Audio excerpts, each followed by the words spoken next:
বন্ধুরা দেখতেই পাচ্ছ গোয়ালপাড়া লক্ষিণপুরে খালি হচ্ছে গাড়িটা। দেখতেই পাচ্ছেন শাক কাটছি, অনেকদিন শাক খাওয়া হয়নি। এই যখন বাড়ি থেকে আসি ইদানিং ঢেঁকি শাক খাওয়া হয়েছিল, তাই আজকে একটু কলমি শাক নিয়ে আসা খাওয়া যাক।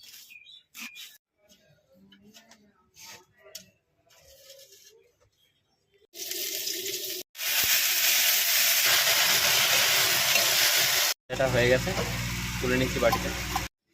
এখন রান্না করতে চলেছি চিকেন, দেখতে থাকো।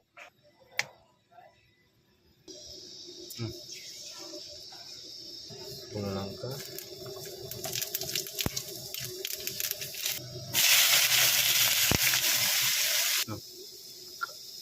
পেঁয়াজটা হালকা ভাজা হয়ে গেছে, মাংসটা দিয়ে কষিয়ে নেবো।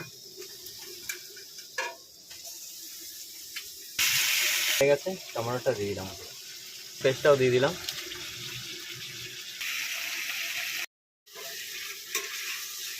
জিরে, শুকনো লঙ্কা, গোলমরিচ, চিকেন মশলা পাউডার, আর এদিকে হচ্ছে গরম মশলা। এটা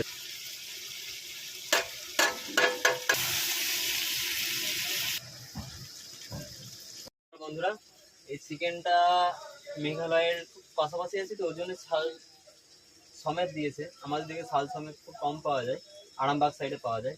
কিন্তু চিকেনটা আজকে পুরো কষা কষা বানাবো, একটু ঝোল রাখবো না, দেখতেই পাচ্ছেন পুরো কষা কষা, ঝোল রাখবো না।